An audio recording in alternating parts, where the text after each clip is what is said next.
Let's talk to Isabel Oakeshott, Talk's international editor. Isabel, very good morning to you. Morning, but he's got his sleeves rolled up, Mike, so you know he means business. Of course. I mean, it's so ridiculous, isn't it? It's like pantomime politics, isn't it? They're just kind of, who's the back end of the pantomime horse this week? Oh, and then I read this morning that Angela Rayner apparently asked if she could go on a safari in Ethiopia when she was on her completely bewilderingly unnecessary gallivanting trip. Yes. To go to visit the Ethiopian Stock Exchange. What's that all about? I know, absolutely extraordinary stuff. We'll get on to Rachel Reeves and the budget coming up in a minute, but let's talk about Heathrow, because you and I both spoke about this last weekend, on Friday in fact, and I was very sure that the electricity supply in that part of London had been restored, because we spoke to a resident of the road where the fire happened who said, oh yeah, my electricity was only out for an hour and then we got it back at about 1:30 this morning. And so I said to myself, well, how is it possible that Heathrow's completely out of power if the local surrounding area isn't? And it now turns out that it wasn't out of power, but they made one of these ridiculous kind of, safety decisions to shut the whole thing down. I think there's going to have to be a very, very thorough inquiry into how this, what could have been a kind of, sounds as if it could have been a fairly contained mishap, turned into a total catastrophe with huge consequences for vast numbers of people who were trying to go to important places that day. I'm genuinely still exercised by the fact that the CEO chose to go to bed that night. Right. I just can't fathom how somebody in that position of authority would make that decision and could even actually sleep under those circumstances. Now, someone messaged me yesterday to say, oh, be fair kind of thing. This turns out to be a, best practice, that they'd set up this plan for the eventuality of an emergency, and they were going to sleep on rotation with the CEO sleeping, and then the chief operating officer would take over and so on. I really don't care about best practice in a situation like that. As it turned out, there were only a few hours in which to act to actually mitigate this disaster. And at that time, during those few hours, the CEO was literally sleeping. Right. And I haven't heard any good explanation or justification for this. All I've heard is the guy saying that he's actually proud of how this played out. Well, I mean, that was a shocking admission, wasn't it, from him? We're talking about this guy who's a Danish CEO called Thomas Waldeby, Heathrow's chief executive. I mean, you've got one job, right? You run the busiest airline in Europe. You run one of the busiest airports in the world. Basically, it doesn't operate, and you can lie there in bed sleeping. I mean, maybe it's a Scandinavian sort of, Zen state that you get yourself into, but it seems to me to be remarkable that they would not have done their level best to keep the place open, instead of which they seem to do their level best to close it. And when, Simon Calder's estimated that the event itself will have cost about £100 million to airlines and to the aviation business in general. But the cost to the economy is even bigger. And I asked Heidi Alexander, who amazingly came on the show this morning, she didn't know. She had no idea. And when I said to her, by the way, don't you think as part of the, examination into the infrastructure of our sort of public defences, that Heathrow Airport should really be powered by an electricity substation inside the perimeter fence and not outside? She said, oh, well, I'm not an electrical engineer. Well, I think it's very apparent from what the National Grid has said, and also from what sources have said within the industry, that there were plenty of other ways that this could have been prevented. Yeah. And simply saying, oh, it's all too difficult, and this was a completely exceptional thing that happened, isn't going to cut it. Other airports in the world, really enormous other airports. I could give you an example of the Dubai airport, which is massive. Yeah. Apparently has every backup that's needed. I cannot imagine this happening in many other countries which pretend to be first world countries. Right. No, well, I was caught up in the middle, I think I mentioned this on Friday, in the middle of the one that happened in Niagara in America. It was back in the sort of early part of this century, I think. And I was stuck at Newark Airport, and all the power had gone out on the East Coast seaboard, you know, from sort of Boston down to Philadelphia practically. But after about 4 hours, they got international flights back up and running, and they had generators that were running the airport, running the runway, and it was certainly not a 24-hour problem. Yeah, exactly. So much more information still to come out on this, and I think, frankly, heads should roll over the way it was handled. Yeah, totally. We looked a complete international embarrassment, although that is actually, unfortunately, a status that we're pretty used to at this point. Yeah, I mean, it really is. I mean, if we have to find something that works properly in this country, I think we'd be spending quite a long time doing it. Speaking of which, let's talk about Rachel Reeves, because Rachel Reeves doesn't work properly either. And quite frankly, I'd quite like my money back.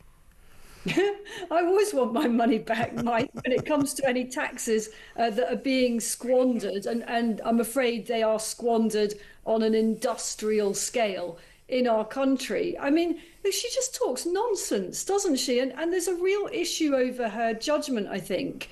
You know, the story about the free ticket that she felt compelled to accept to a concert. I mean, I just can't imagine the judgment call that she made there. It's not an expensive thing. I mean, for most of us, 600 quid to go to a concert is a colossal amount of money. I mean, I certainly don't have 600 quid spare to go to a concert. So she must have, how come she didn't think that when she accepted those tickets and thought to herself, this is all going to be okay? I mean, I'll just take that hospitality. I know. You would think it's not a huge amount of money. It's not a huge amount of money in the grand scheme of the kind of figures that she's playing with when she's imposing record tax rises on a completely battered nation. And yet here she is living it up at a concert. I just don't get it. Well, at the very least, you'd think that Keir Starmer would say to all of his senior cabinet colleagues, including even down to maybe the junior ones, look, we're having a rough time. There's a lot of austerity going on. We're going to have to cut. We're going to have to sack people. Whatever you do, don't be seen taking freebies to things which are considered to be rather expensive and out of reach of ordinary people. But let's have a look at what she said when she was asked about this by Laura Kuenssberg. I went with a member of my family to see a concert a couple of weeks ago. I do now have security, which means it's not as easy as it would have been in the past to just sit in a concert, although that would probably be a lot easier for everyone concerned. So, look, I took those tickets to go with a member of my family. I thought that was the right thing to do from a security perspective. Did you pay for them? Because you could pay for them. Well, these weren't tickets that you could pay for. So there wasn't a price to those tickets. Obviously, I will declare that the value of them, but they weren't tickets that you were able to buy. Yeah, I've had tickets that you couldn't buy, which are given to me by people who have gifted them to me as a freebie. I've had that, as I'm sure you have over the course of your career as a journalist from time to time. But I tell you what, she shouldn't be taking free tickets from anybody, because whoever it was, and my understanding is it was a financial organisation who have a box at the O2, she shouldn't be taking freebies from them, because surely that could be seen as somebody trying to exert some kind of influence over her. She knows she's on the back foot. Look how many times she went, I mean, we need someone else who does that, don't we? The Prime Minister. Oh, yes. How could she possibly use the phrase, I thought it was the right thing to do? The right thing for you to do, Rachel Reeves, is to work on sorting out our completely tanking economy, not to be seen to be taking hospitality and having a good time. I'm sorry that when you actually have that job as Chancellor of the Exchequer, your life isn't about having a good time. After all, you're doing an awful lot of things that are making other people's lives an awful lot more difficult. Exactly right. And come Wednesday, I mean, I don't know where she's going to go. I mean, I've just been speaking to Dave Penman from one of the civil service unions, who used to be a lot more vicious and nasty about government. He seems to have sort of rolled over and become like a pussycat. He was saying how, you know, well, it's not for the civil service to decide how big it is. It's down to the government. So I basically said to him, so what, you're going to be OK with all of these redundancies? Well, we'll just have to see. We'll make sure people are treated. I mean, can you imagine the Tories suddenly announced they're going to get rid of 50,000 civil servants? The howling. You'd be hearing it all the way down Whitehall and up to Covent Garden. Well, we did hear that. I mean, I was a reporter on the Sunday Times as political editor when the Conservatives tried very hard to do this. The campaign was led by the then Francis Maude, worked in the Cabinet Office. And he worked very hard to try to cut the civil service very substantially. And he has since, quite recently, written about how difficult that was. Because Labour sources, Labour activists put up such resistance within the civil service itself and beyond. Now, the Tories did manage to cut the civil service quite substantially before 2016, and then, hey presto, it went rocketing right back up again. And was it the same interviewee, Mike, who was trying to claim that the government is already saving loads of taxpayers' money by using less office space? I mean, this is nonsense. It's just not true, is it? The vast majority of them work 1 or 2 days a week in the office. They grace the office with their presence on those occasions, and that means that the government has to keep the offices up and running, even though they are half the time like ghost ships. Yeah. And before anybody... But I'm not aware of state offices or, like government's departments, buildings being sold off in Whitehall, are you?